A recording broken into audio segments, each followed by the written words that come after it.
À la question D. Petit a, les champs créés entre A et B étant uniformes, trouvez la valeur de I0 de la tension électrique entre A et B.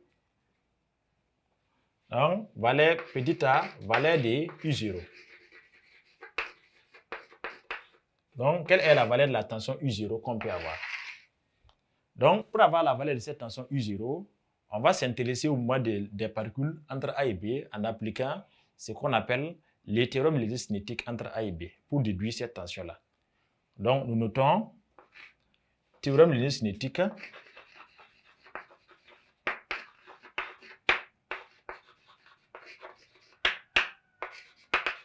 Donc, nous reviendrons sur l'application de ces théorèmes-là dans le cas des mouvements des particules dans un champ électrique uniforme.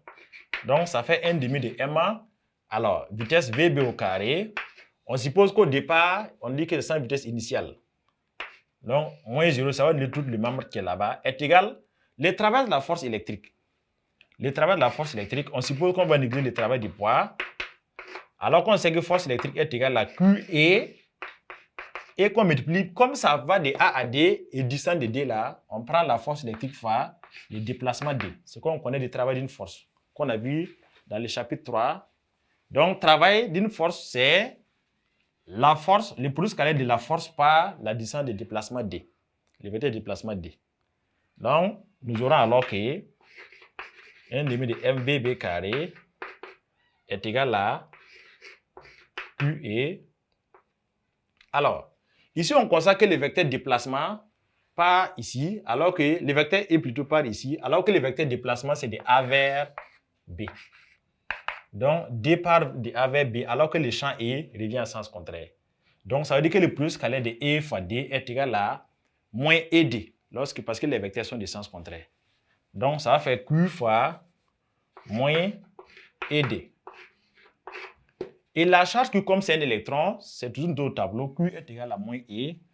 Donc, ça va nous faire alors moins E fois moins ED.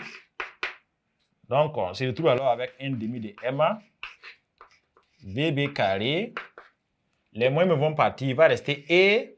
On va remplacer le champ. Et comme c'est une tension qui est appliquée entre les bornes du condensateur, on va remplacer le E là par U sur D. On rappelle, lorsqu'on applique une tension entre les bornes d'un condensateur, le champ électrique est égal à U divisé par D.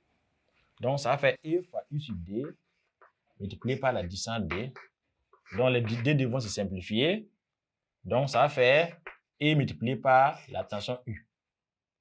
Par suite, c'est la tension U qu'on appelle I0 qu'on veut tirer. I0 égale à quoi? On va envoyer E de l'autre côté. Ça fait 1 demi de MVB carré. Le tout divisé par E. Donc, fois 1 sur E. Et on fait l'application numérique. Donc, application numérique. I0, 1 demi de M. La masse 1 électron à donner, ça fait 9 10 puissance moins 31 kg. Multiplié par la vitesse. La vitesse donnée dans l'énoncé à l'air arrivé en B est de 20 10 puissance 6. 20 10 puissance 6 mètres par seconde au carré qu'on divise par la charge E qui vaut 1,6 10 puissance moins 19 coulombs. Et lorsque nous faisons ces calculs, l'application numérique nous fournit 1125 volts. 1125 volts. Donc, voici la tension nécessaire pour que les particules puissent aller de A à B. Donc, en se déplaçant orthogonalement. Alors, après la question petit a, nous passons à la question petit b. Trouvez la valeur du champ E. Valeur du champ E.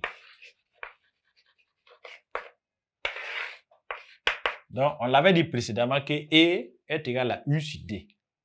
Donc, il y a certaines formules que l'élève a le devoir de maîtriser et de savoir les appliquer. E égale à U sur D. On va faire l'application numérique. La tension I, on a eu 1125 volts. Et la distance qui sépare les plaques, qui est la distance AB, ici 10 cm.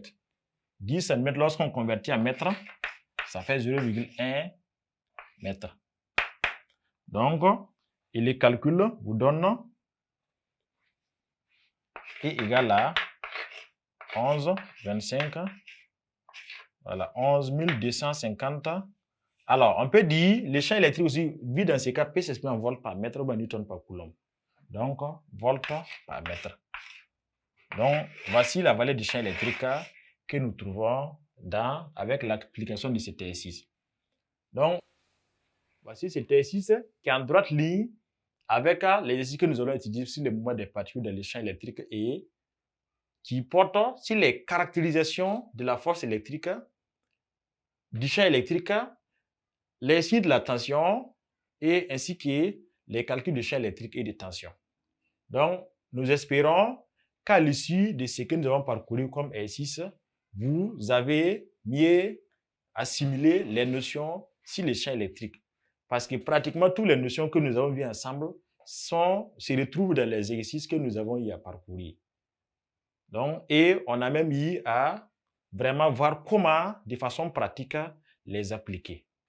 Donc, c'est tout pour cette partie exercice d'application qui porte sur les interactions électriques et les champs électriques. Donc, nous espérons que vous avez appris beaucoup de choses avec nous, car dans cette partie, nous avons appliqué presque toutes les relations et les représentations que nous avons eu à voir ensemble dans le cadre des cours. Nous vous remercions pour votre fidélité.